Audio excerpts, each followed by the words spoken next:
Hello and welcome to another live broadcast with MedStar Health. My name is Mishan Bowman and today I'm joined by board-certified vascular surgeon Dr. Misaki Kaguchi and nurse practitioner Bianca Cutler. We're going to be talking about varicose veins and venous disease. We're also going to cover the signs and symptoms of deep vein thrombosis or DVT, how to identify varicose veins, what to expect during an evaluation for varicose veins, treatment options, and much more. So if you'd like to learn more, stick around, share this broadcast with your friends on social, and ask us questions in the comments. We're going to take some time to answer those as well. So before we get started, thank you so much, Dr. Kaguchi and Bianca, for joining us today. Thank you so much for your time. Before we get started with our questions, could you take some time to introduce the audience to yourselves? Absolutely. Thanks so much for having us. I'm really excited to be here and on Facebook Live. My name is Misaki Kaguchi. I'm a board-certified vascular surgeon here working at MedStar Health. My primary locations are at MedStar Georgetown Hospital and MedStar Washington Hospital Center. I do have some outpatient clinics in the community at Chevy Chase and here at McLean. So feel free to reach out to us for an appointment or an evaluation. We'd be happy to see you. And my name is Bianca Cutler. Thanks so much for having us today. I'm a proud member of the vascular surgery team here with MedStar. I work with Dr. Kaguchi at several locations, predominantly Chevy Chase in Friendship Heights and McLean, Virginia. I also work in downtown DC at Lafayette. Thank you so much again for that. Absolutely. So let's take some time to answer our questions. So first off, what are varicose veins? Varicose veins, they are basically enlarged superficial veins that often you see right underneath the skin. They're not anything that you're born with, but they actually do occur sort of later in life, or if you've had any trauma to that area. And how can you tell if you have varicose veins? I figure they're pretty visible to notice. They are visible. What's interesting about varicose veins is it is a common sort of complaint that people come to us for, but what's interesting about it is that there's a gamut of sort of venous disease, and varicose vein is a sign of venous disease, but there's a sort of, I guess, a progression of venous disease. Sometimes you have it, you just don't know, or you're asymptomatic from it, and then you go all the way to the other extreme where you have such bad venous disease that you have ulcers from the increased blood pressure in the legs. And varicose veins are kind of right in the middle. Okay. All right. So what can cause varicose veins? So that's a really good question. So varicose veins, one can occur just because. A lot of it is risk factors or genetics. It's one of them. Having a higher BMI. Other causes would be that you just have high pressure in your legs. So as we sort of go through the pathophysiology, it's really the fact that you have too much blood in your legs and it doesn't go back up. Okay? So as we recall, we're a circuit and our blood goes from our heart to our lower extremities. We have a great heart to pump that and gravity. The problem is our veins are supposed to bring that back up, and they have to go against gravity, and there's no heart down there to push it back up. So really, it's only when you walk that you actually build enough muscle and pressure to move that blood back up. In addition, you actually have valves inside your veins. They're stuck to the wall. And when they're stuck to the wall, they open when the blood pushes up when you do a calf pump, and they close so that it doesn't go back down. Interestingly, those valves can tire out. You could have a genetic predisposition to actually having incompetent valves. When that happens, you actually try to move your blood up, but then it goes right back down.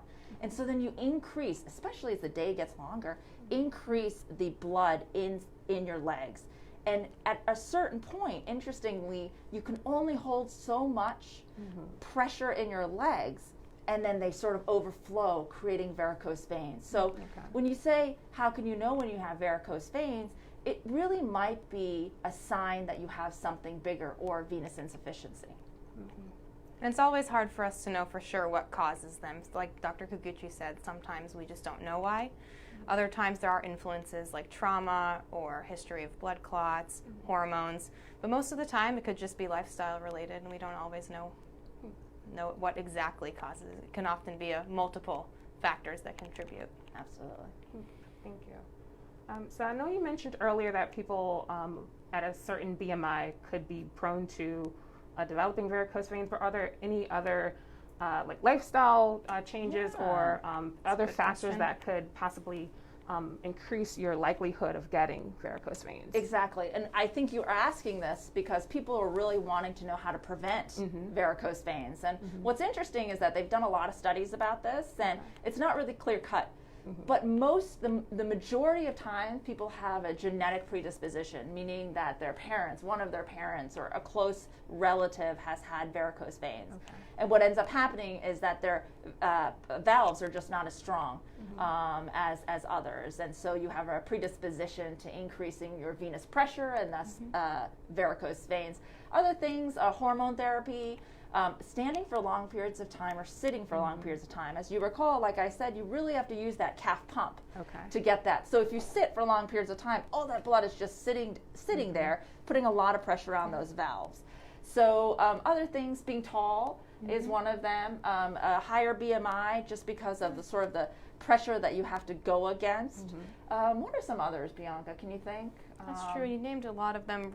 Prolonged sitting and prolonged standing, like Dr. Kaguchi was mentioning. It's interesting because even people with very healthy veins will get leg swelling after a long flight or a long day sitting at a desk. So a little bit of leg swelling at the end of the day is normal. But if you have a lifestyle or a career where you're spending prolonged time doing those activities, the continuous stress on your veins can contribute to some vein damage over time. Absolutely. So I'm thinking maybe like hairdressers or a mechanic or you know someone who would have teachers, to, especially going back to school now. I think teachers really have to take care of their legs, especially in the virtual realm. They're not going to be moving around as much. And what's actually interesting is that Bianca and I kind of laugh at each other because we always call it COVID swelling, especially when people aren't going into work. People say, my legs are always swollen. You really don't see how much you actually do walk around to go to the copier or go to the bathroom or getting a glass of water while you're at work, even if you have a sedentary job. The amount of steps that you take to move that blood out of your leg is actually much more, it's just decreased when you're at home doing sort of the same work that you would be doing in the office. That's good. So we do encourage everyone who's sitting at home more often now during COVID to get up and walk more often to promote good vein health. Absolutely. Interestingly, it only takes about 10 good steps to get most of the blood circulating back up. So when we say make sure you're walking, it doesn't mean we need to have you walk miles and miles around the block, but actually just getting up and moving is the best thing you can do for yourself and your vein health. Absolutely. And what's funny is that we often have, especially during this time, people are outdoors a lot more and they'll say, oh no, I'm very healthy, doctor. I walked 5 miles. But then I say, well, that's great, but what did you do for the rest of the 23 hours there? You know, so it's really more frequent walking, trying to really get all that blood out of your legs. Also sitting, right? When you sit, try to keep your legs elevated on a tiny stool. They don't have to be so high up in the air, just a little bit as well. Very good information here. I'm going to take some more breaks and walk around, especially like working remotely or working from home or even just sitting at a desk for a long time. It's important to stay active. Stay active, yeah. So in my conversations about varicose veins, they're often associated with women, but can men also develop varicose veins? Oh, absolutely. And what's interesting is that most people think it's a cosmetic issue, and I think we'll go into that a little bit, but in reality, men don't really necessarily, it doesn't bother them that much. I think it's societally just more accepted that they have more bulgy veins, I guess I would say. And so when we actually see them in our office, they've actually advanced, as we talked about, from sort of asymptomatic to ulcers. They're actually at a much more advanced stage than when women present. And that's actually concerning because they're almost at that ulcer stage, and we don't want anybody to get ulcers. And so, yes, absolutely, men can get it.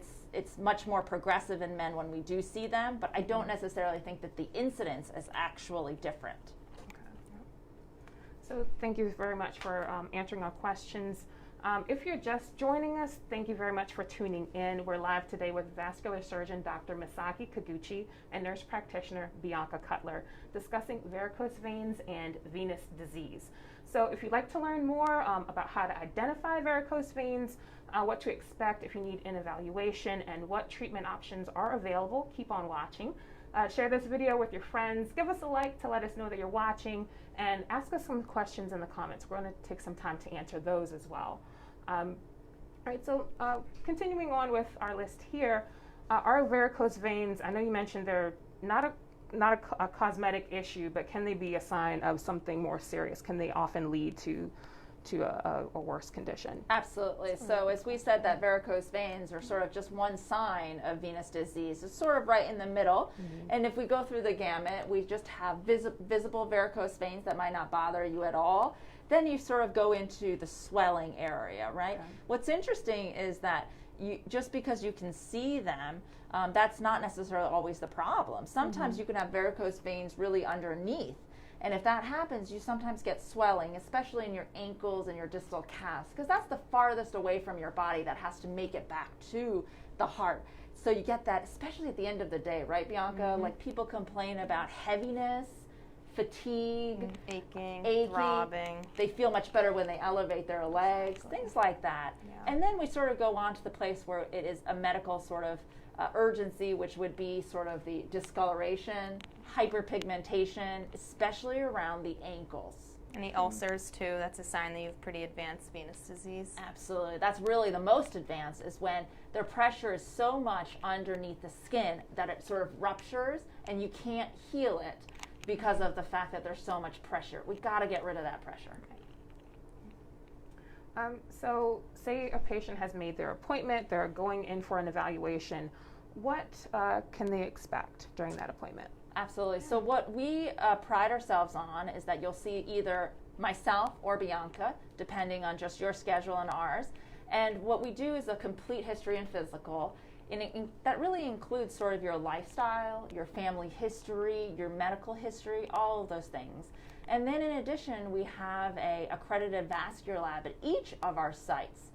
And they actually do a very thorough, about 90 minutes, you would say, thorough evaluation of your lower extremities and your veins. And what they include is just to make sure you don't have any clots as a structural issue of why you might have venous hypertension, and two, a functional evaluation, which is how good are your valves working. And then we'll actually get those results and then sort of give you our evaluation and our recommendations. So I've heard of compression stockings, mostly if I have to book a long flight or anything like that. I'm expected to be on my feet a lot. But what are compression stockings? How do they work? And does everyone need to wear them? Compression's our favorite thing to talk about. It is. You're right, Bianca. We spend a lot of time talking about compression. Yeah. Well, we even Bianca, have some. Yes, sample compression examples. So our sample leg here. Our sample leg, yes. This is a very good-looking leg. Yes. What compression does is we sort of talked about those valves that really are supposed to open and shut. Yes. And if they don't shut completely because they're farther away or whatnot, then you have that leakage. What compression does is it gives you a little bit of just external force to bring those valves closer together so you don't have leakage, okay? And really, if we could put everybody in a scuba suit full of compression, we would. But it's not realistic. Right. So what we always say is get the farthest part of your body, the hardest working, which is really what's important. So Bianca, tell us about these compressions that you have. This is one of our favorite brands here. There's a lot of, I personally like the sports socks. This is one of these examples. But they come all the way up just above the knee, which Dr. Kaguchi was saying it's important because below our knee, the farthest from our heart, it's the most dependent part, so it has to fight up against the most gravity. So having these compression socks will help the valves that Dr. Kaguchi was describing earlier to stay nice and tight together and help push up blood efficiently.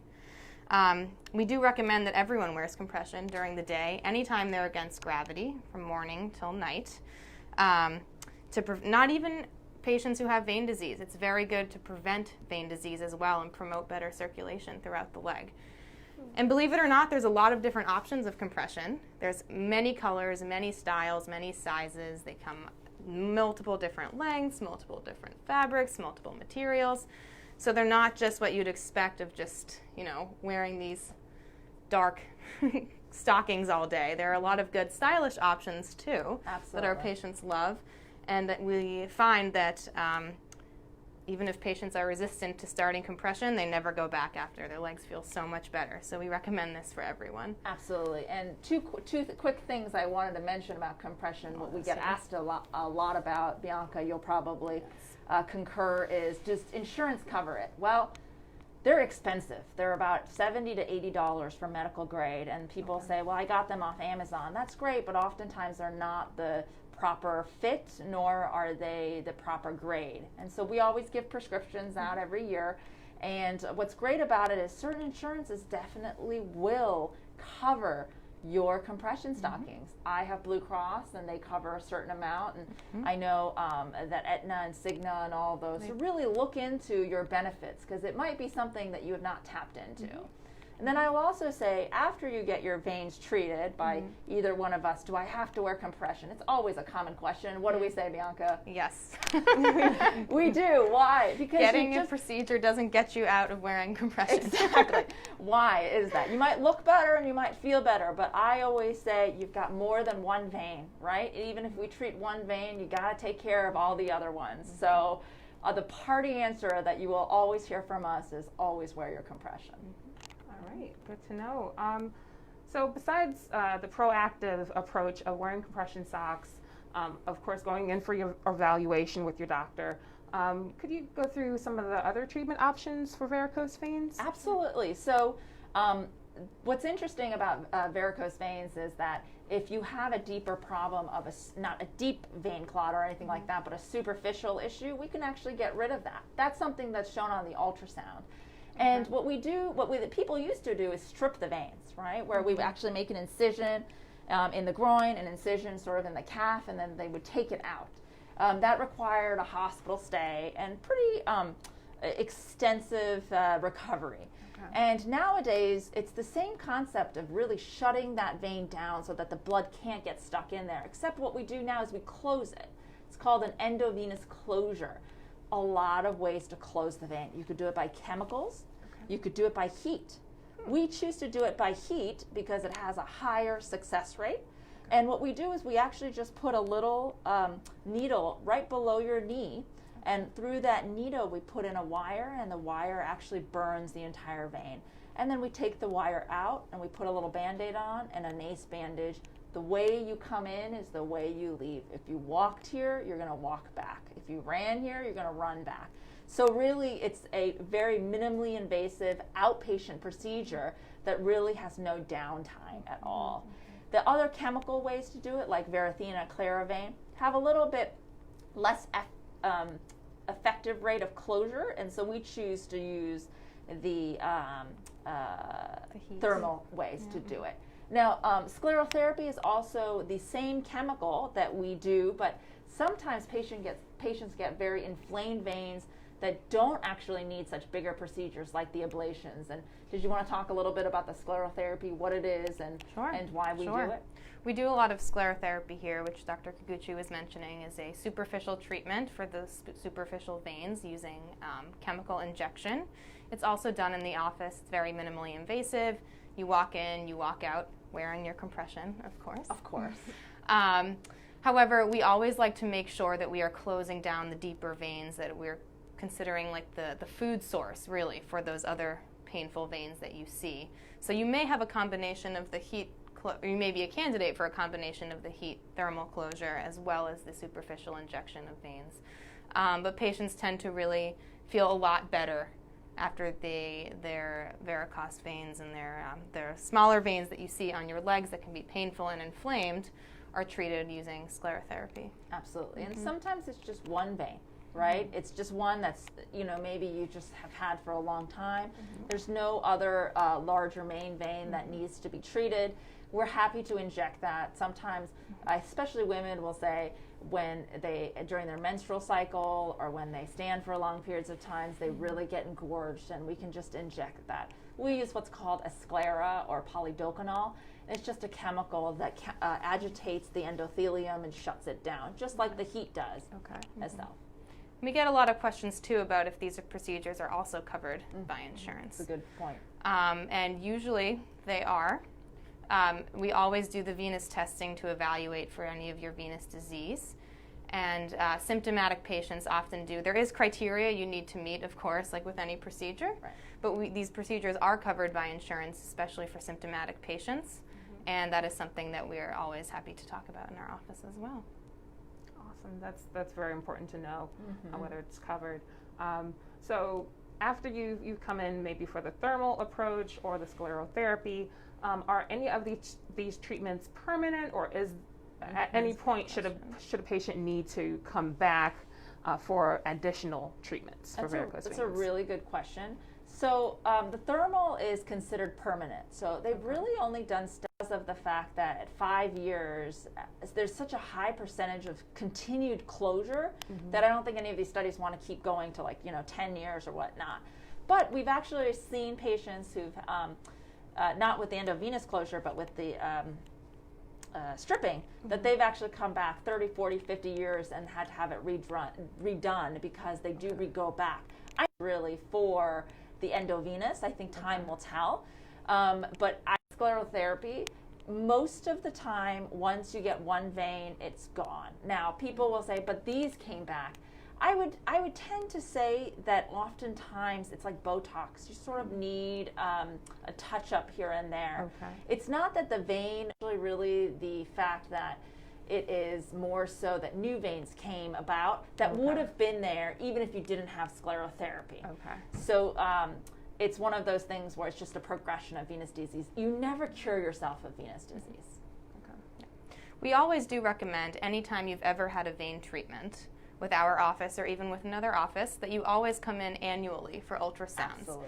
Like I think Dr. Kaguchi was referencing before, just because we've treated one diseased vein doesn't mean that your other veins will stay healthy forever, or you may have a higher proclivity to more vein disease in those veins as well. So vein disease is always something that we like to surveillance and stay ahead of, so when the point, we can kind of meet you at the point before you become so symptomatic where it's so uncomfortable. It's always good to make sure too that the treatments that you've had are continuing to be successful. So we always recommend annual surveillance of veins as well. Absolutely. So are there any, is there anything that a patient should be aware of after receiving treatment? Any bruising or any possible discomfort after receiving treatment? And if so, how long could that last? That's a really good question. With the thermal ablations, I would say for the first 7 to 10 days, you might feel just a little bit of achiness, some pulling. It does not mean that you can't do your activities of daily living. I encourage patients to take ibuprofen. People always say, well, I didn't really have any pain, so I didn't take the ibuprofen. I still ask you to take the ibuprofen. The reason is it really just shortens the recovery period of discomfort. We often say, when we see them in the follow-up, they say, I was fine for the first few days, and then afterwards it started to ache. And we said, did you take the ibuprofen? Oh, no, I didn't, because I didn't think I needed to. So really it's important. And then usually about within 2 weeks, you're completely back to normal. Oh, good. With the sclerotherapy, it's a little bit different. Some people get what's called a phlebitis. A phlebitis is where the vein itself is sort of inflamed and it's a little tender to touch. It feels like an al dente spaghetti underneath. And oftentimes warm compresses and anti-inflammatories will really take care of that pretty quickly. And then your body's natural defenses will start to eat up that dead vein. And so then it sort of goes away. But sometimes that happens. But the more compression you use, the more anti-inflammatories that you use, the faster the recovery. But really, as I said, it is really a couple minutes here in the office and you're on your way. So yeah, it's come a long way since the stripping. Yes. So as we mentioned, you are a board certified vascular surgeon. Why is it important for patients to seek treatment from a board certified vascular surgeon? Well, I think we sort of pride ourselves on being a comprehensive. And so just because you have vein problems doesn't necessarily preclude you from having arterial issues. And, you know, these are all very connected, especially if you have wounds. So being a board certified vascular surgeon, I take pride in evaluating you comprehensively. Not only other issues of why you might have swelling in your legs per se. Is it a cardiovascular issue? Is it a medication issue? All of those things. Is it an arterial issue? Those are really, really important. And so for us, I think a comprehensive look at the entire vasculature is really, really important in treating the patients comprehensively. And something we do really well here too is not only evaluate your superficial veins, but also your deeper venous system, which is very important to have. And we take pride in the fact that we give a very thorough, comprehensive evaluation of the deep system as well, which is very important to maintain deep venous health. That's very good. We did receive some questions on social media, so we're going to take some time to answer those right now. Happy to. So we have a question from Gina. Thank you very much for sharing this. She asks, are engorged veins on the hands also called varicose veins? Is there treatment to reduce the appearance of those veins on the hands? So that's a really good question. Veins in your hands can be engorged for a lot of reasons. We really have to see why they're engorged. Is it a problem proximally? Remember that your blood drains from your extremities all the way up. So do you have any sort of impingement up here that's causing sort of a backup? That's one way of doing things. And also, does it get better when you raise your hands in the air because you're using gravity to move it down? All those things are maybe a problem that you might have some sort of blockage in the proximal area. We do actually, Gina, I don't know how old you are, but a lot of people who come to see us actually are much, much older, and they're in their, 70s, 80s, and they feel like their veins have really become more prominent. That actually is just a loss of fat in between your sort of digits. Okay. And you can actually, this sounds strange, but inject fat in between your sort of veins here, not inside your veins, but in between sort of where your veins lie, and plump up that area. And what's interesting is it looks great, and you don't see your veins anymore. So it's not really a problem with the veins. You can visibly see them more, but it's just because of the loss of the surrounding fat. So there's a lot of reasons for that, and Gina, we can definitely evaluate you here. Yes. We have another question from Bobby. Thank you very much for sharing this, Bobby.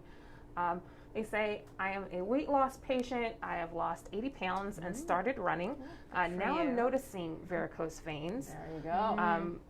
They said that my mother has PAD. Yeah. Is there a correlation between varicose veins and PAD? That's a good question. So PAD is just a general terminology of peripheral arterial disease. And remember, the arteries come from the blood from your heart all the way down.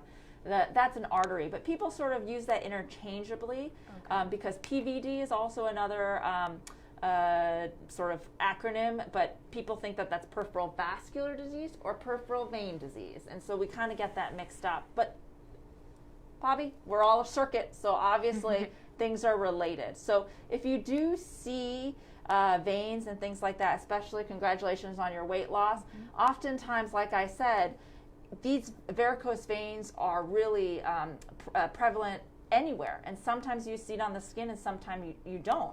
And so what ends up happening is that when people do lose weight, you actually just lose the fat that's surrounding it and they become more visible.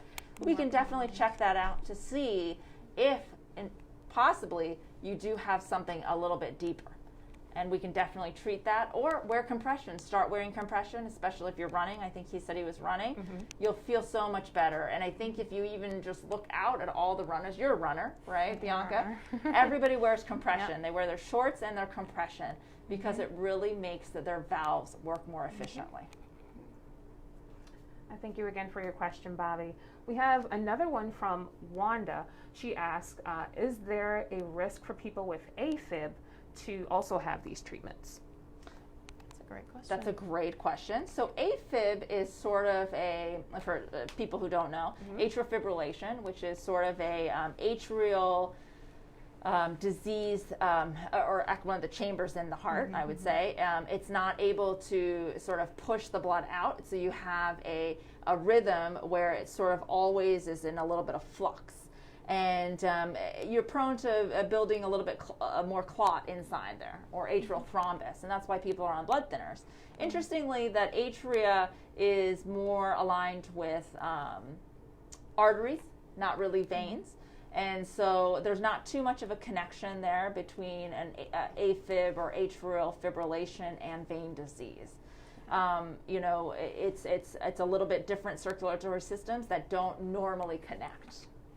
That being said, too, having AFib or atrial fibrillation and venous disease, having AFib does not necessarily preclude you from getting treatment of your veins as well. We still treat patients for venous conditions who have AFib. We still treat patients for venous conditions who are on blood thinners.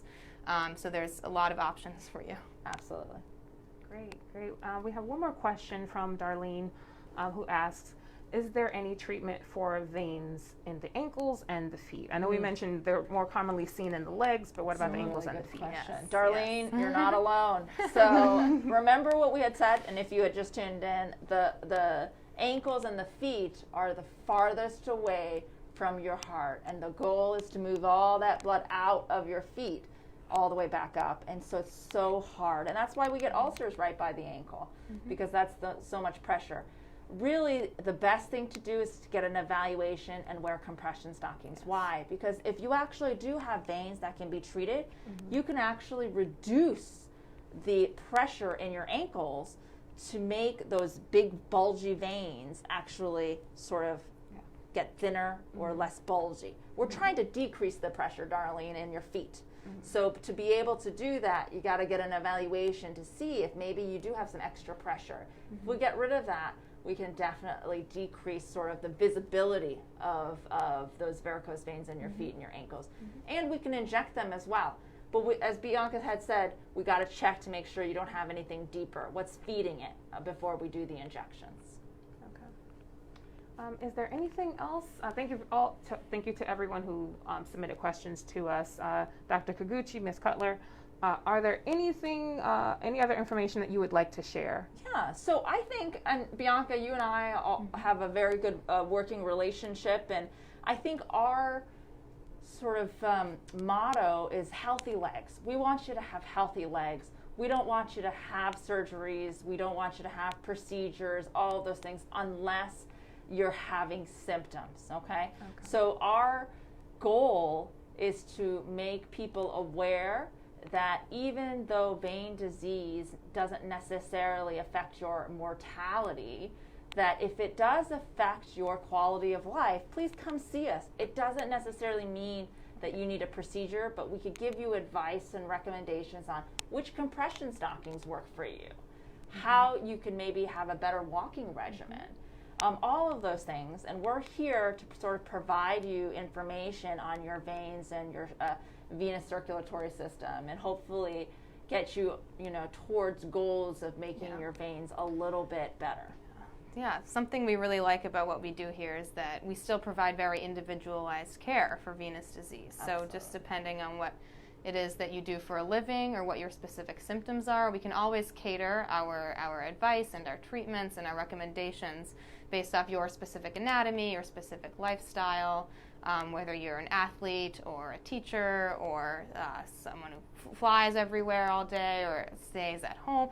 Every single patient, there's a lot of different options for your treatment. And they're not necessarily always procedural. Exactly. Right. So, exactly. If you're just looking for a better 2021, because 2020 is a doozy, then, come see us. Exactly. We're here for you, and especially with everything that's going on and people working from home, you want to be fit, you want to be healthy, and so just let us know. We're happy to fit you for compression and things like that. Yep.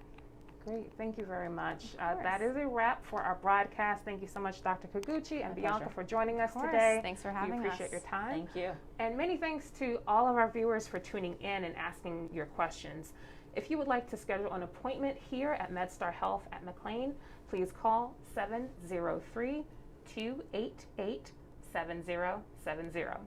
And for more information about what we've shared today, check out our links in the comments section. Thank you very much. We'll see you next time. Thank you so much. Thank you.